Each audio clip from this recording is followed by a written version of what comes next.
It's strange how a single sentence can replay in your mind for days, even weeks.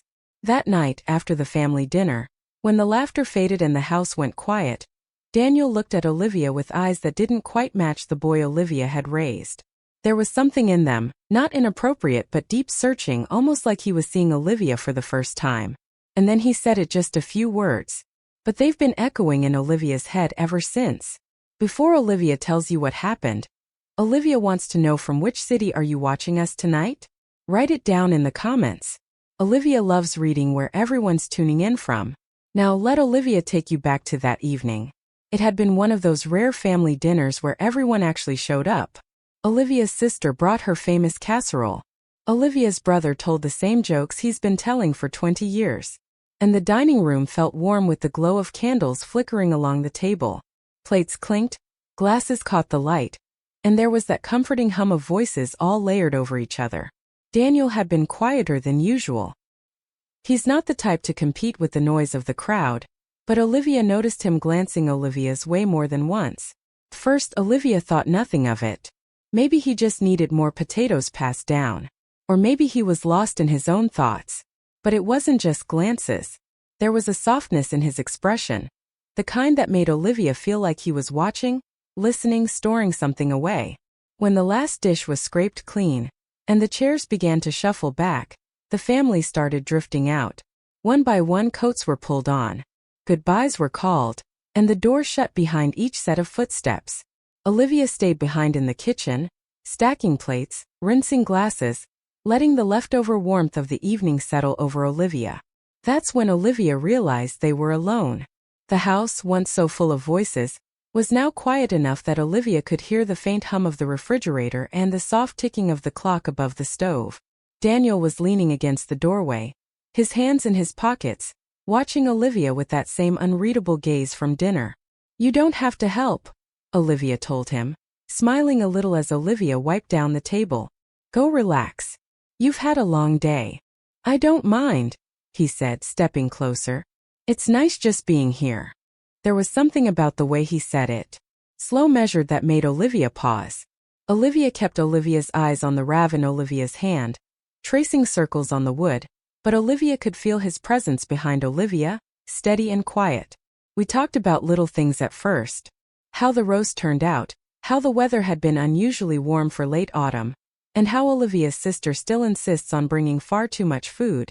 But underneath our words there was a stillness, a kind of unspoken weight that hung between us.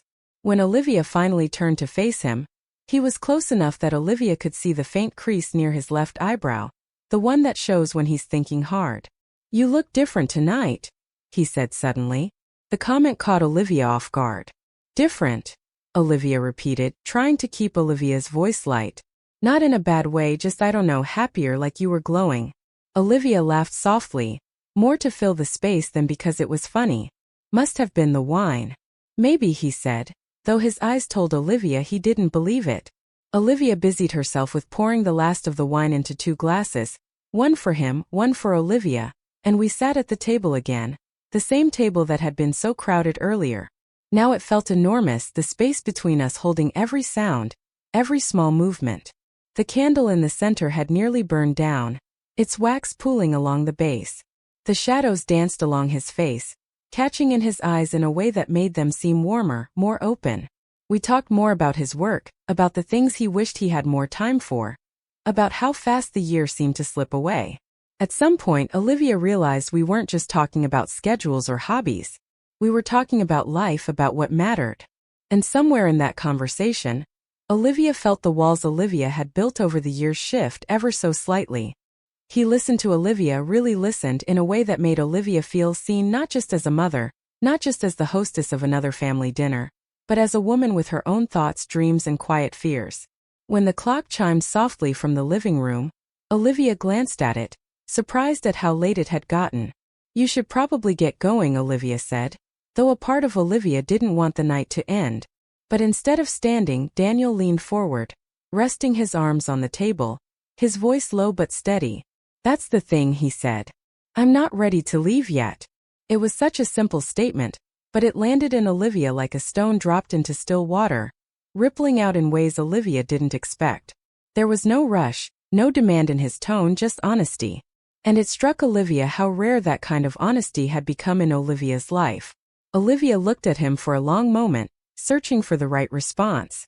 But before Olivia could speak, he said something else. The words that would replay in Olivia's mind for nights afterward. The words that would make Olivia see him in an entirely new light. "I'm not ready to leave yet," he said.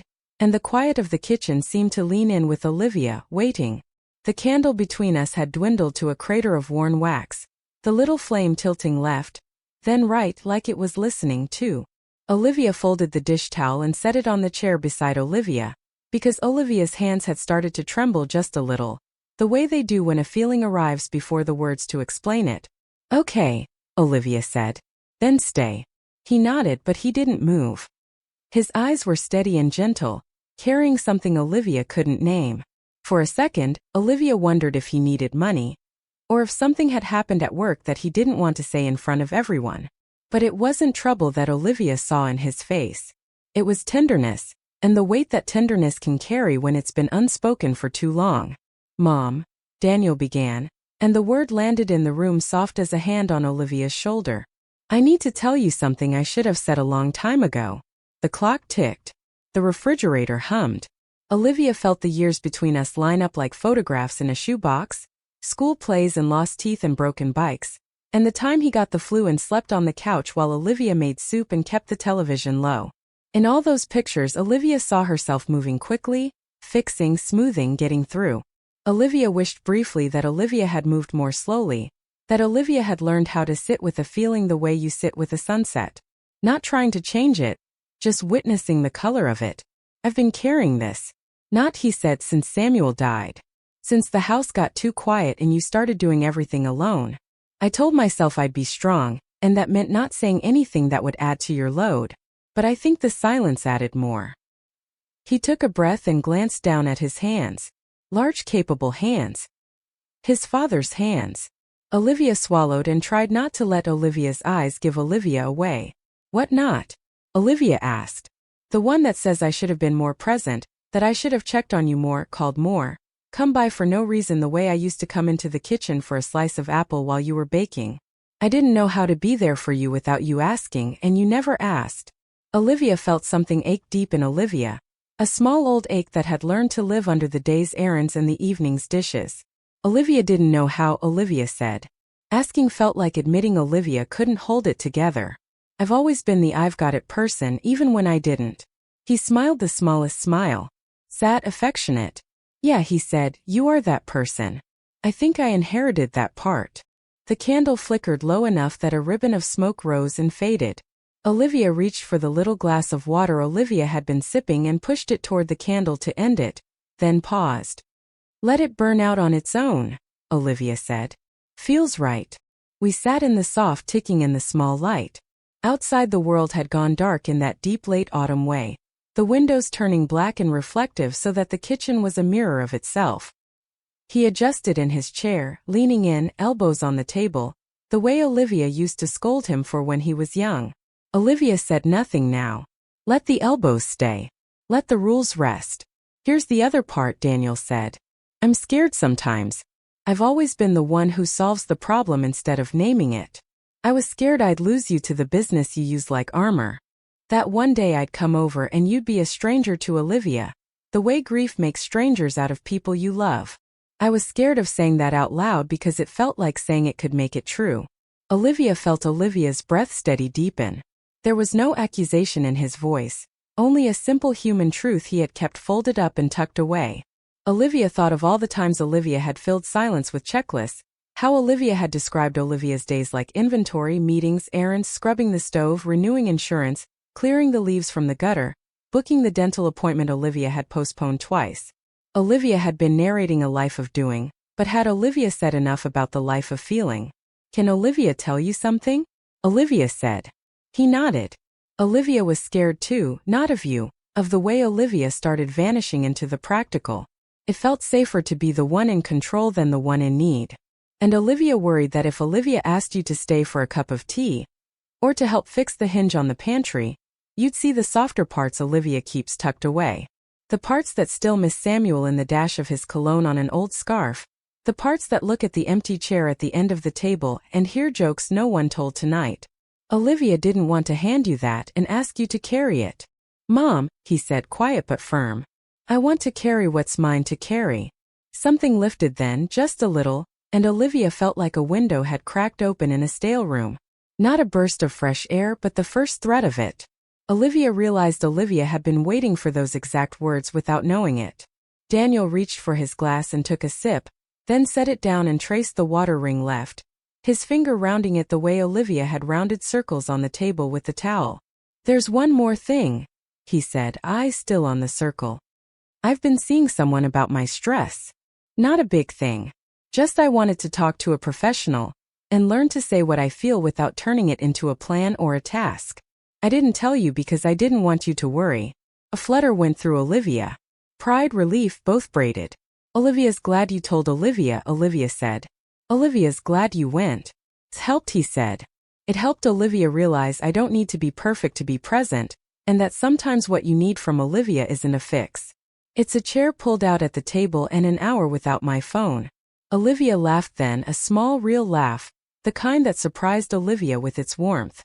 That's exactly it, Olivia said. An hour without your phone, maybe two. Olivia'll throw in dessert as a bribe.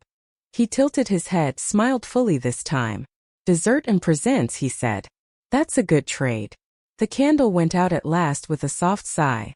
We both watched the thin string of smoke curl up and dissolve. The room seemed darker without it, and somehow more honest, as if the night had finally arrived, rather than stood outside knocking. Olivia rose to rinse our glasses, and he rose too and passed Olivia the towel without speaking.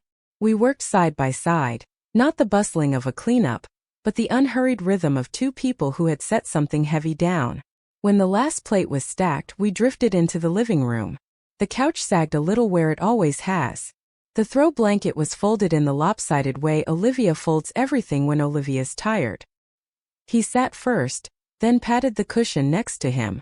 The lamp cast a gentle amber pool on the rug, the kind of light that forgives the scuffs on the floorboards and makes a home look like itself. Olivia found something, he said, reaching for the old wooden box on the low shelf of the coffee table. Samuel's box, the one with the little brass latch. He opened it carefully, as if the hinge were made of the past. Inside the letters lay in their familiar stack, bound with a ribbon that had lost its color.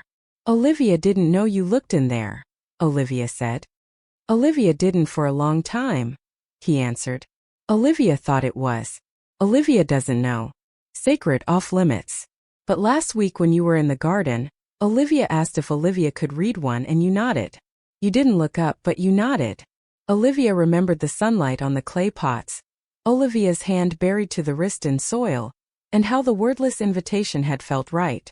Olivia nodded again now, and he lifted one letter from the stack. It's from the spring after Olivia was born, he said, unfolding the paper with a care that made Olivia's chest ache. He wrote about how tired he was, how the nights were long, and how he'd never been so in love with someone he'd hardly met yet. He was scared too. He wrote that fear was a form of love he didn't recognize yet. He offered the letter to Olivia and Olivia took it, tracing the familiar slant of the handwriting, the loops that always made Olivia think of waves on a beach we once visited. Olivia read the paragraph again slowly. Olivia could hear Samuel's voice in the words, the way he used to laugh at himself and soften the sharp edges of a hard day by calling it a good story in the making. Olivia thinks he'd want us to do this, Daniel said. To talk like this, to make a story out of the hard parts while they're still happening. Olivia rested the letter on Olivia's lap. He would, Olivia said. He always believed in naming the thing you're afraid of. Said, secrets get heavy if you don't set them down on a table and look at them in the light. Daniel leaned back and blew out a slow breath. So, here's one more I need to set down, he said, and Olivia braced herself without meaning to. I'm thinking of moving not far across town. It's a chance to live closer to work, and I can afford a place with a little bit of quiet. But I didn't want to tell you at dinner with everyone around. Olivia didn't want it to sound like I was leaving you. The word leaving spread through the room and settled in the corners. Olivia felt the shape of it in Olivia's chest. For a long second, Olivia didn't speak, not because Olivia was angry or hurt, but because Olivia wanted to be precise with Olivia's heart. Olivia looked at him. His careful posture, his open face, the way he was offering the news like a delicate plate he was afraid to drop. "Thank you for telling Olivia here," Olivia said. "Thank you for trusting Olivia with the real of it. I want you to make a life that fits you. I want you to have quiet you didn't have when you were 10, and the house was full of cousins and chaos. Olivia wants you to live where your mornings feel like beginnings, not obligations." His shoulders eased just slightly. "I was scared you'd hear moving and think abandoning." Olivia heard it, Olivia said, honest as Olivia could be. For a second Olivia did, but then Olivia remembered what you said earlier about presence. You moving doesn't erase that.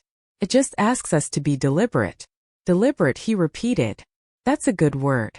We can make Sundays ours, Olivia said. Every week without fail. We cook something simple. We sit without phones. We read one letter from the box and tell a story about the week that isn't about duties. Just a story about what we noticed. That's how presence grows on purpose. His eyes shone Olivia in the lamplight and he nodded. I'd like that. I'd like that a lot. Good, Olivia said and felt a steadiness bloom. And when moving day comes, Olivia'll be there with tape and labels, and Olivia'll insist on labeling one box kitchen happiness, and you'll roll your eyes and Olivia'll do it anyway. He laughed, the sound easy and true. Deal. But only if you label another box Sunday letters. Done, Olivia said. We talked then, the way people talk at the end of a long journey they didn't know they'd been on, softly, grateful to have arrived at something that looked like a porch light. He told Olivia about the apartment he'd toured, the way the afternoon sun fell across the floorboards, the little nook by the window where he could read. Olivia told him about the volunteer program Olivia had been eyeing at the library, the one where retirees read with kids after school. We traded plans like recipes, passing them back and forth until they tasted like home. At some point he reached for the throw blanket and tucked it around Olivia's knees the same way Olivia used to do for him when cartoons went too long and his toes got cold. The symmetry of it pressed against Olivia's throat. Olivia swallowed and let it be what it was. Care moving in both directions. Mom, he said after a while, voice lowering those words I said at the table. I'm not ready to leave yet. Olivia thinks I meant more than just tonight. I meant I'm not ready to leave this way of being with you. Honest. Without the busy armor, I don't want to go back to the version where we just exchange updates. I want us to keep this. Olivia turned and met his eyes, and for the first time in longer than Olivia could measure, Olivia felt the old clear line of us, mother and son, not as two roles performing tasks, but as two people who could sit in a room and let the truth be simple. Me too, Olivia said. Let's keep it. We sat like that until the lamp's glow seemed to thin, and the hour grew late enough that even our quiet felt like sleep beginning to gather. When he finally stood, he didn't do the half-stand of a person trying to make a quick exit. He stood with the unhurriedness of someone who knew he could come back tomorrow and the next day and the next, not because he had to, but because he wanted to. At the door, he paused and looked back the way people do when they are taking a mental photograph. Olivia saw him see the little things, the shoes by the mat, the umbrella leaning in the corner, the ribbon still around the letters on the coffee table. He reached for the knob, then turned to Olivia and said, One more thing. I love you. Not the I love you bye we say on the phone when we're both driving somewhere.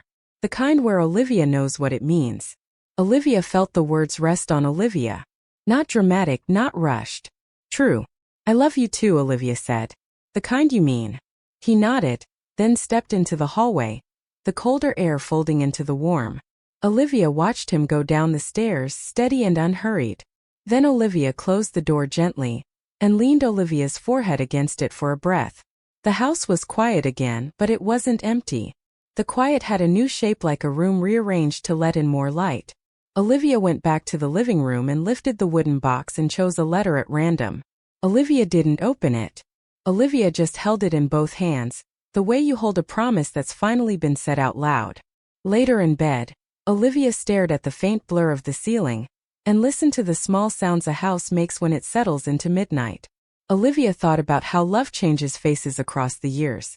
How once it was a hand steadying a bicycle seat, later a casserole left on a doorstep. Tonight a sentence spoken in a kitchen while a candle burned down. I'm not ready to leave yet. Olivia understood finally that the unexpected thing about the evening wasn't a secret detonating in the dark. It was something gentler but braver. The willingness to say the quietly difficult things while there is still time to do something with them. Olivia rolled to Olivia's side and watched the strip of street light along the curtain wobble in the draft. Tomorrow Olivia would text him a picture of the pantry hinge that squeaked and ask if he wanted to fix it on Sunday. And he would come over with a can of oil and we'd bicker cheerfully about the label maker. And then eat something sweet and read a letter out loud. We would practice presence the way you learn a new instrument, awkward at first, then beautiful in the small improvements that only the two of you notice. Before sleep came, Olivia let herself return to the kitchen, to the 2 glasses, the soft smoke of a candle that had done its job.